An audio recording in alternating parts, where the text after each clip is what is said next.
Good day everyone, I am Faharna Sambad. So today we'll be discussing about the sustainable economic systems wherein our learning objectives for this discussion is define and discuss the stability, what is sustainable development, define and discuss the four approaches to growth, what is food security, human security, global food security, rising food prices and poverty, rising incomes and changing diets, global civil society, and what is global citizenship. Firmness in position, permanence, and resistance to change, especially in disrupted way. These are general associations connected with the term stability. In economic sense, this association was more specific. The IMF or International Monetary Fund describes it as avoiding large swings in economic activity, high inflation, and excessive volatility in exchange rates and financial markets. To be more specific, stability is the condition of being stable or in equilibrium and thus resistance to change. It is designing a civilization that interacts with the stable short-term temporal nature of the environment. An example of stability is a calm and stable life where you don't have wild ups and downs. That's why the challenge is that excessive highs and lows should be avoided. In other words, extreme bubbles of economic activity must be calmed down before they burst. So there are causes of instability, wherein if we can provide the economic stability, the macroeconomic instability can be brought on the lack of financial stability, as exemplified by the Great Recession, which was brought on by the financial crisis of 2007 to 2008. Another thing is that monetarists consider that a highly variable money leads to a highly variable output level.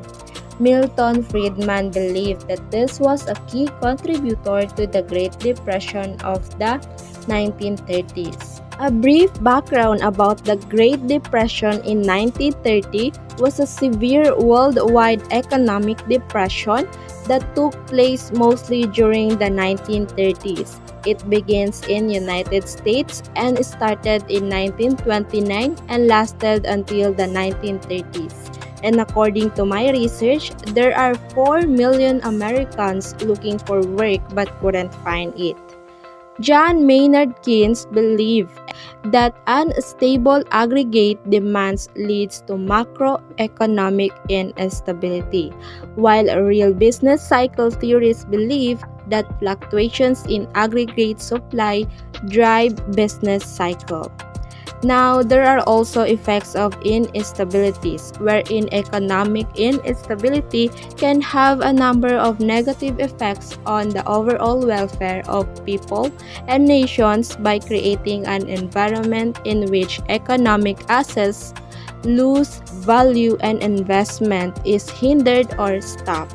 This can lead to unemployment, economic recession, in extreme cases, and a societal collapse.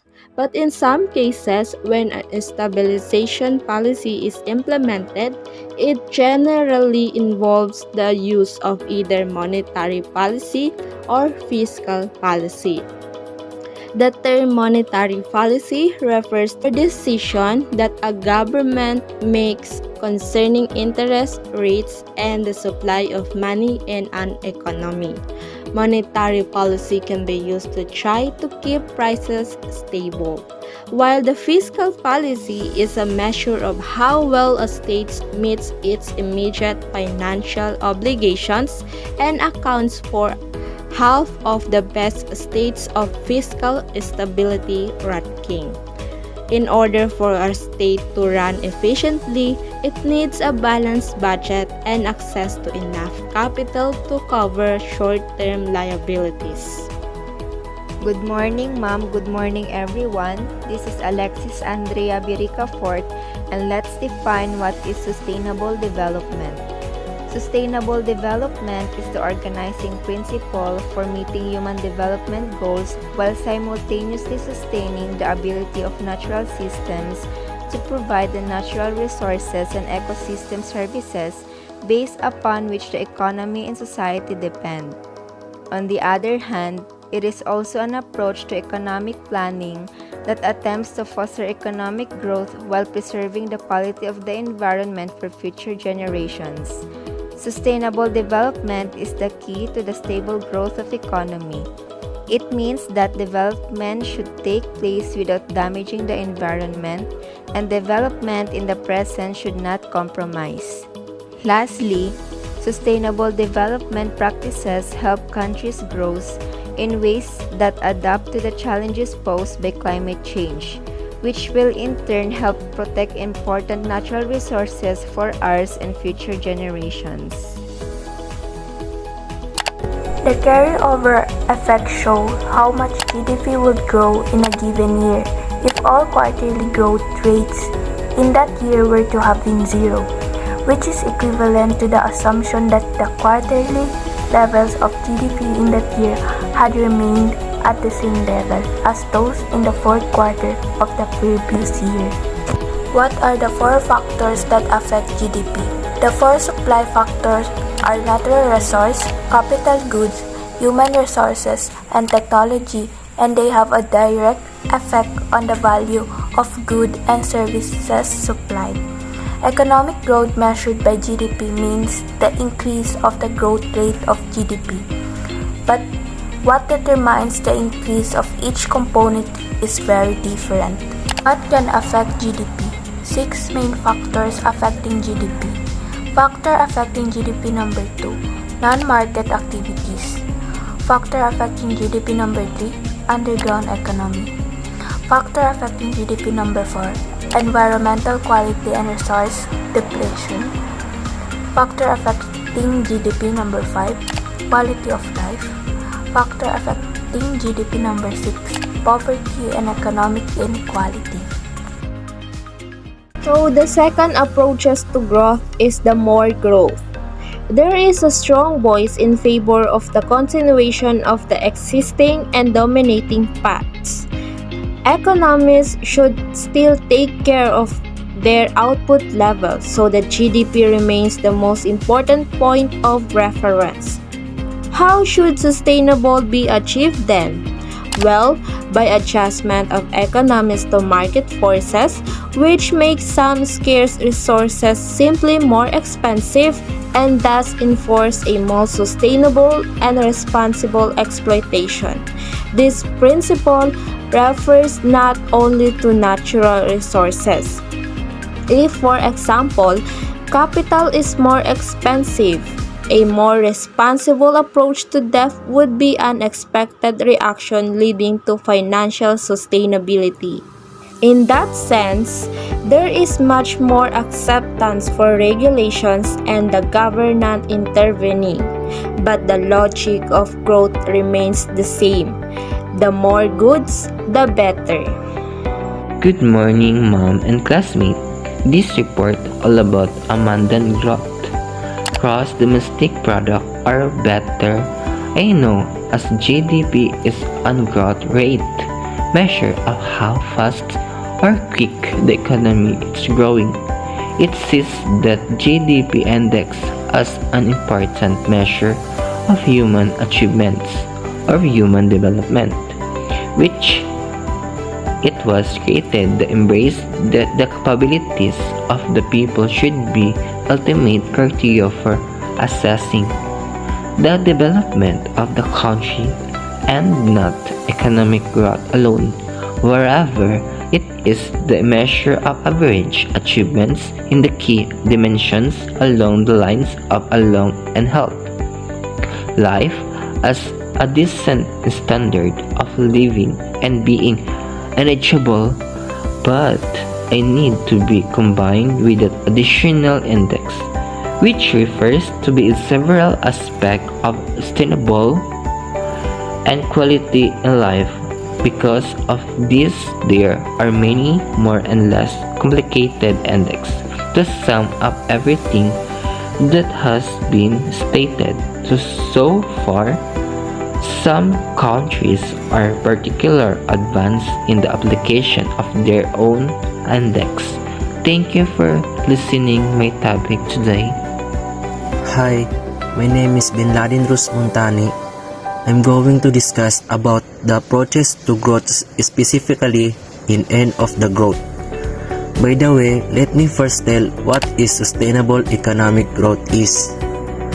Sustainable economic growth is economic development that attempts to satisfy the needs of humans but in a manner that sustains natural resources and the environment for future generations. An economy functions in the ecosystem. We cannot separate the economy from it. In fact, an economy cannot exist without it. Tyler Cohen, a professor from George Mason University, he described low-hanging fruit include the cultivation of much free, previously unused land, technological breakthrough in transport, refrigeration, electricity, mass communications, sanitation, and the growth of education. Cohen describes the three major forms of low-hanging fruit: the ease of cultivating free and unused land, rapid invention from 1880 to 1940, which capitalized on the scientific breakthrough of the 18th and 19th centuries, and the large returns from sending intelligent but uneducated children to school and university. However, a slower pace of innovation, a crucial point of explaining lower rates of productivity rise. However, the revision contained enough credibility to encourage ideas about a new concept of growth and development, and thus new concept of sustainability and stability. Innovations and production growth should be entirely subordinate to the balance account of the ecosystem, including resources, energy consumption, biases, and debt. Such a scenario sounds tempting but is politically not possible. It could work in developed economies but would be fiercely rejected in developing, currently booming economies whose citizens dream about a similar level of material GDP, measured affluence. This urge is difficult to reconcile with radical development ideas. Proponents of the new approach mean, however, that is not a matter of if, but rather when and how the human civilization moves to a new concept of growth. It can move actively via reasonable consideration of fact and new policies, maybe through amended growth, or reactively adjusting to crisis and disaster caused by despairing attempts to save the old good word of exponential growth in the quick advance of material status. Good morning, ma'am. Good morning, classmates. I am Faiza Salisip and I will be discussing to you the food security. So what is food security? According to Food and Agriculture Organization or FAO of the United Nations, food security means that all people at all times have physical, social, and economic access to sufficient, safe, and nutritious food that meets their food preferences and dietary needs for an active and healthy life. It means to say that food security means that all people, either the young ones or the older ones, must have an access to sufficient, safe, and nutritious food all throughout their existence, which meet their food preferences and dietary needs so that they can have an active, meaningful, and healthy lifestyle. If there is a lack of access to enough good, healthy, and culturally appropriate food, then the people is experiencing food insecurity. Food security is having a physical, social, and economic access to food which is enough for a person to become a socially functioning individuals. And in order to maintain or keep the food security, we must take care of our environment because it is the primary source of our food security. If we are not taking good care of the environment, then the resources will collapse and we will not have a sufficient, and nutritious food to survive. If we destroy our environment, then many people will experience hunger because there is no enough food resources for many people. Because we destroy and abuse the environment by means of deforestation, illegal mining, illegal fishing, and many more, that little did we know affects the food security of our country. Thus, food security is a priority of all countries, whether developed or less developed. Now let us proceed to global food security. So, sa pag-define ng United Nations Committee on World Food Security, ang global food security daw ay ibig sabihin lahat ng tao, lahat ng pagkakataon ay mayroong physical, social, and economic access to sufficient, safe, and nutritious food na tumutugon sa kanilang kagustuhan sa pagkain, kailangan sa pagda-diet para sa pagkakaroon ng aktibo at malusog na pamumuhay or pangangatawan. So, ang kinabukasan ng global food security ay umaasa on how states and other actors respond to a range of complex, interconnected, and multi-phase forces affecting food system around the world. So, these systems encompass interactions between individual and human environments which determine a set of activity. So, the activities from production through to consumption. So, the outcomes of the activities is the contributions to food security, environmental security, and the social welfare, and other determinants of food security. So, ang food system activities nito ay nakikipag-ugnayan sa mga local, national, at regional levels have over the recent past tied up in a complex global network of relations which is further enmeshed within other global networks tulad ng pag-transport, telecommunication, at ang finance. So, dahil dito, ang pagbabago sa kahit anong parte ng una ay mayroon itong magiging impact sa huli. So, bukod doon, ang pagkikipag-ugnayan ng food system at ang mga activity nila ay lalong lumalago upang gampanan ang mahalagang tungkulin sa pagtukoy on how food security dynamics emerge and affect those who are reliant upon them. So, the following sections provide an overview of some of the key factors shaping global food security dynamics in this respect. That's all. Thank you. Good morning, ma'am. My topic is all about the rising food prices and poverty. In the mid-2000s, global food prices began to climb steeply, and in the 12 months leading up to July 2008, the FAO Food Prices Index surged by 51%.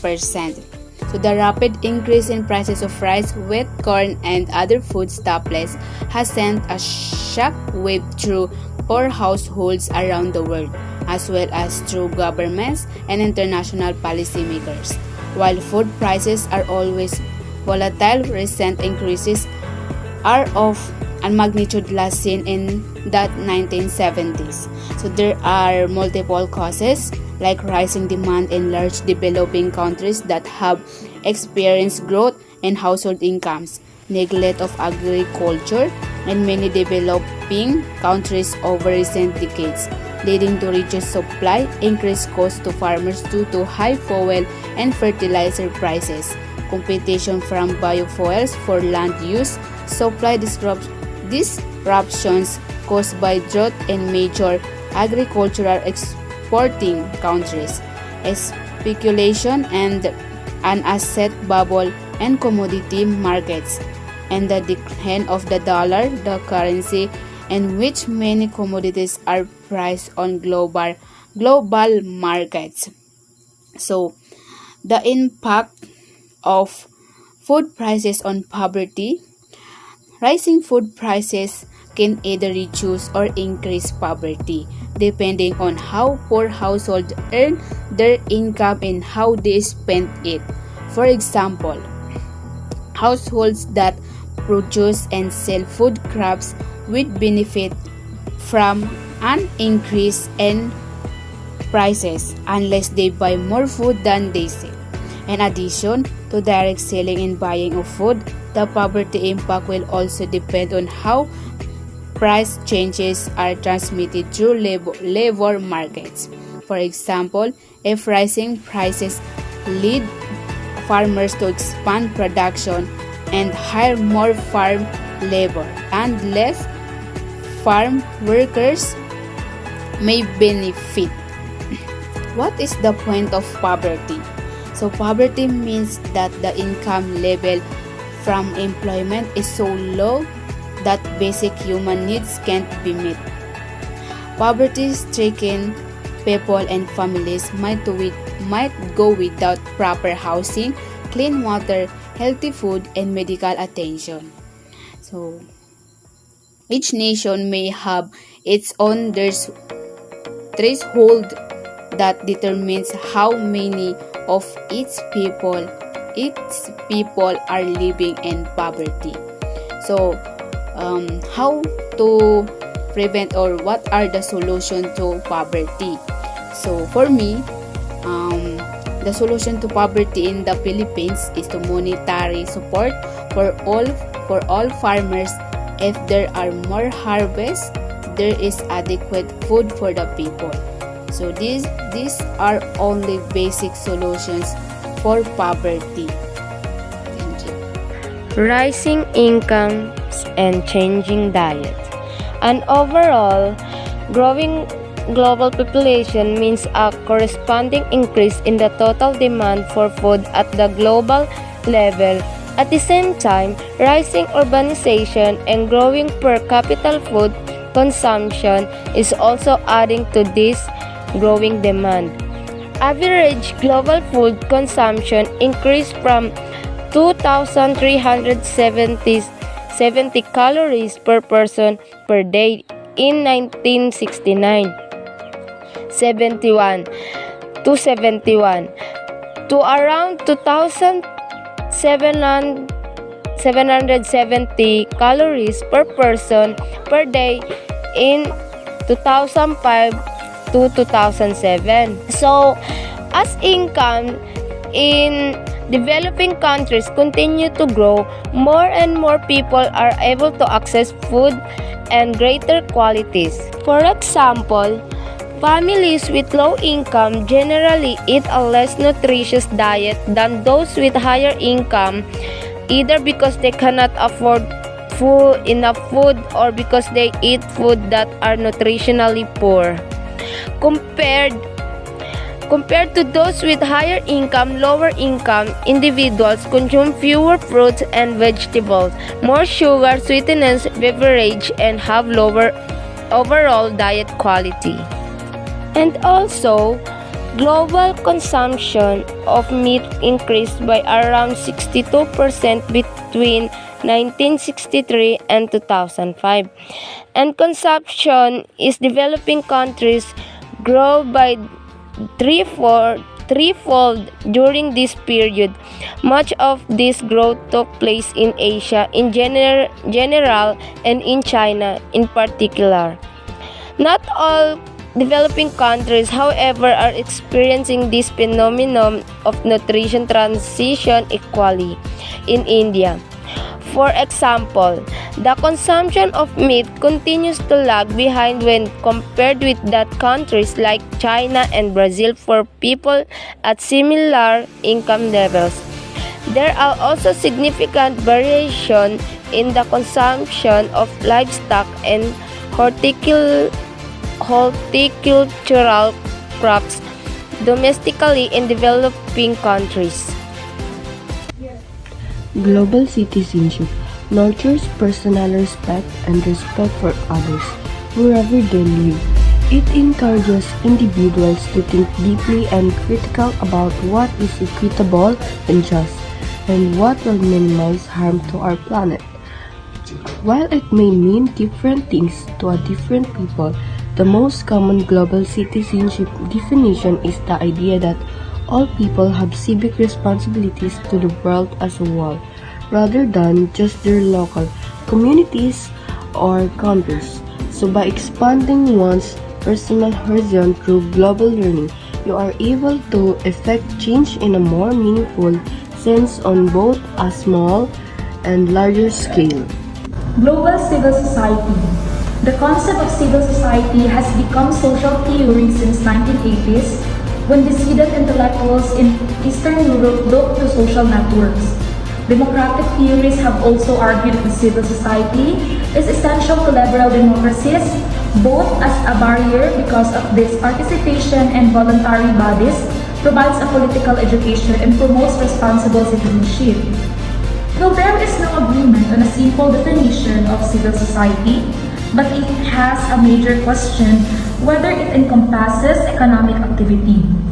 Hegel and Marx are both conceptualized civil society as the sphere defined by the market economy and its resulting individualism and socially divisive effects. But most theories now of civil society see it as a distinct from both the state and economy. They focus instead of the religious, educational, cultural, and the leisure institution, and some interest group campaigning, but organization arising out the economy to pursue group aims. Civil society also suggests very informal links whether between friends, neighbors, or fellow enthusiasts of a particular hobby. All the activities and institutions of civil society within state are explicitly political, indeed many are social, religious, cultural, and professional. Václav Havel argued eloquently in his essay, The Power of Powerless Adherence to Norms of Craftsmanship or Professional or Artistic Integrity necessarily challenge the regime, and the social solidarity is inherently a form of resistance. In liberal state, the value of many institutions of civil society is their freedom from the government or the partisan political influence. Churches of the universities are institutions that may be drawn into the political actions for a number of reasons. They may feel obliged to debate on public when their beliefs or expertise are relevant, but they have a right to defend their own principles. Civil society has very recently been understood primarily within the context of the nation-state. The implications of global civil society has depend on how it is defined on the comparative economic and political power of the groups within it, like the ideal of pluralism within state can mean in practice that influence business interests and a few other privileged global level of organization representing big businesses as well as by the virtue of their economic activities, big corporations and investor structures the global environment. Non-governmental organization or the NGOs that plays a recognized part in the international conference, and although business groups are recognized as part of the national civil society, it is misleading to identify them as members of the global civil society. On the other hand, global civil society may be identified with social protest movements and with organizations. The full political significance of the civil society depends on it including the growing range of transnational trade or union, professional, academic, and the artistic organization. Now, what is the relation between the global civil society to the nation state? Well, first, it can be seen as transcending nation-state frontiers. Global civil society transcends state frontiers whenever transnational networks movement corresponds, hold a conference to promote social interests that unite them. There are transnational groups defining themselves. Next, global civil society possesses the direct challenge to state within groups, with one country in the most extreme case and enemy countries are jointly campaign against their governments in support of shared goals. How does global civil service proceed but promotes world governance? First, it can strengthen international society as opposed to anarchy between national states. Main thing is friendship and cooperation between people that are likely to encourage cooperation to governments. cosmopolitan may serve to strengthen a more limited liberal vision of the governmental internationalism. Secondly, the popular initiatives to promote universal humanitarian goals that political salience, principle of human solidarity. Therefore, global civil society underpins and promotes emerging the international law. Lastly, the role of many bodies within global civil society is to assist and lobby international governmental organizations to promote goals of the governmental to internationalism. They also monitor the UN. Overall, this race to global civil society is creating a context for strong forms of the international law and the global governance.